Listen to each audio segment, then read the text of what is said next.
السلام عليكم ورحمة الله وبركاته. ازيكم يا جماعة وعاملين ايه؟ اهلا بيكم في قناة الكورة مع الشناوي. طبعا يا جماعة القناة دي جديدة، حبيت اعملها نتكلم فيها عن الكورة، الدوري المصري والماتشات المهمة حتى في دوريات اوروبا، دوري اسباني، دوري انجليزي، كل الكلام ده هنتكلم فيه. وطبعا الاساس بتاعنا تحليل الدوري المصري، وهنقول ارائنا في اللاعبين والمدربين وحاجات كتيره جدا جدا جدا.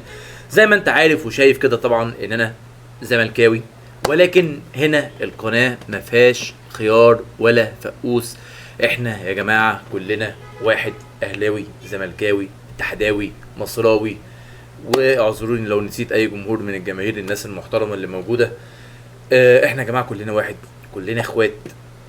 طبعا لو هننتقد باحترام وبادب وبذوق، ولكن مش هنعمل زي ناس كتيره جدا بتتطاول على لعيبه، بتتكلم باسلوب مش افضل حاجه. لكن احنا هنا هنتكلم فني وبحياديه، الافضل هنقول عليه افضل، والوحش هنقول عليه وحش، مفيش مشكله. ايا كان اهلي، ايا كان زمالك او اهلي او اسماعيلي. نتمنى طبعا الاسماعيلي يرجع يا جماعه تاني يعني لرونقه، والله بجد يعني فعلا الاسماعيلي من الفرق اللي كانت بتضيف نكهه حلوه كده للدوري المصري، يعني مفتقدينها. وان شاء الله يرجع الاسماعيلي والاتحاد يرجع اقوى. وطبعا المصري ما شاء الله الفرقه السنه دي ممتازه جدا جدا جدا. فبس كده يا جدعان، فانت لسه قاعد بتتفرج عليا وصل لك الفيديو، اشترك دلوقتي حالا في القناه واعمل سبسكرايب.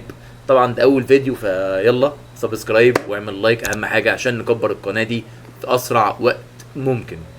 النهارده يا جماعه بقى هنتكلم في الفيديو ده عن يعني مقارنه بسيطه جدا بين منتخب مصر للمحليين ومنتخب مصر ل طبعا الاساسي، يعني منتخب مصر الاساسي والقايمه بتاعه المنتخب مصر طبعا يعني عارفين، يعني منتخب مصر بتاع حسام حسن، ومنتخب مصر بتاع مين؟ ايوه بتاع مين؟ مستر حلمي طولان. هنشوف يا جماعه القايمه هنا والقايمه هنا، ونقارن اللعيبه هنا واللعيبه هنا، ونشوف مين الافضل في هنا وافضل في هنا. ويلا بينا، يلا بينا.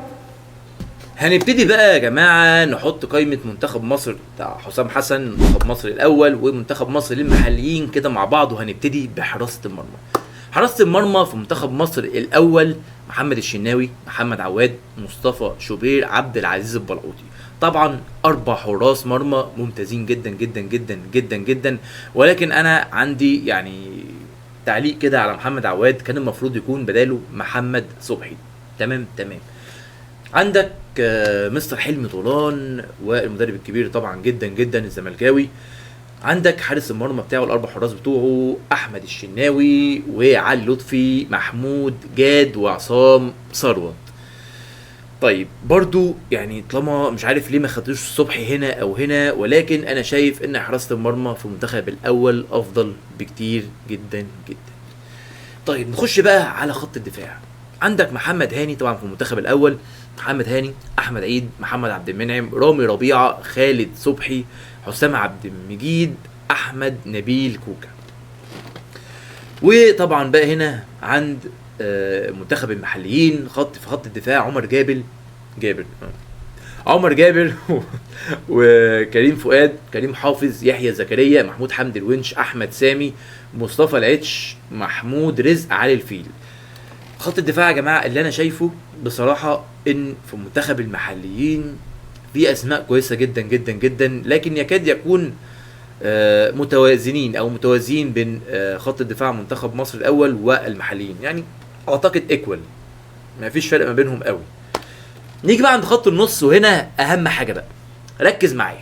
خط النص عند الفريق الاول: مروان عطيه، محمد شحاته، حمدي فتحي، نبيل دونجا، محمود صابر، مش عارف اللي ما بيلعبش اصلا، واحمد سيد زيزو، محمود تريزيجيه، عمر مرموش، ابراهيم عادل، مصطفى فتحي، ومحمد صلاح. وانا كنت شايف يا جماعه في الماتش طبعا بتاع منتخب مصر واثيوبيا ان مصطفى فتحي كان هيلعب مكان زيزو، كان هيبقى احسن بكتير جدا جدا جدا جدا من زيزو، ولكن تمام. عندك هنا بقى ايه؟ عندك هنا في خط النص يا صديقي بقى لمنتخب المحليين: عمر الساعي، محمد النني، اكرم توفيق، غنام محمد، احمد عاطف قطه، عمر السوليه، محمد مجدي قفشه، مصطفى سعد ميسي، ميدو جابر، وحسين الشحات، ومحمود زلاكه. انا شايف يعني عمر الساعي، النني، اكرم توفيق، عمر السولية، محمد مجدي قفشه، الخمسه دول يا جماعه جامدين جدا، جامدين جدا جدا جدا. ولاعيبه خط النص، خط النص انت عندك لعيبه خط الوسط اللي عندك تقريبا هم اصلا وينجات، يعني تلات ارباعهم وينجات، الا مفيش غير مروان عطيه، محمد شحاته، حمدي فتحي، نبيل عماد دونجا، ودول دفاعيين. انت ما عندكش لاعب خط نص بصير يخش يطلع قدام يتحكم في رتم اللعب. مفيش زي مجدي قفشه، زي برضو النني، يعني الا عمر السوليه. اللعيبه دي ما عندكش حد في منتخب مصر الاول بالستايل ده. الهجوم بقى، خط الهجوم حسام حسن، ناصر منسي، مروان حمدي، ده في المحليين. طبعا الهجوم بقى عندنا هنا في المنتخب الاول مصطفى محمد واسامه فيصل. يعني انا شايف انت يا كابتن حسام لو كنت حابب تجيب مهاجم بدل، اعتقد اسامه فيصل مش اقوى حاجه قوي بصراحه، يعني كان مروان حمدي كويس. مش هقول لك ناصر منسي عشان انا زملكاوي وبتاع، لكن هيبقى في حساسيه. هقول لك مروان حمدي ممكن يكون بدل اسامه فيصل، وممكن كمان يكون حسام حسن بدل اسامه فيصل. فبصراحه انا شايف ان احنا عندنا شويه اختيارات كده مش افضل حاجه، خصوصا في خط النص بتاع المنتخب. فلازم لازم لازم يتم تعديل خط النص ده، اللي احنا مش احنا ما عندناش يا جماعه خط وسط، خط وسط يمسك الملعب. احنا كلنا بنلعب على الاطراف. لو شفت مباراه مصر واثيوبيا بنلعب على الاطراف، مفيش قلب، مفيش قلب في نص الملعب يحرك اللعب، سيروهات من ورا المدافعين، لا كله من الاطراف. دي حاجه حلوه، وعلى فكره الاداء كان حلو جدا، ولكن ناقصه لعيبه نص ملعب تتحكم في رتم اللعب.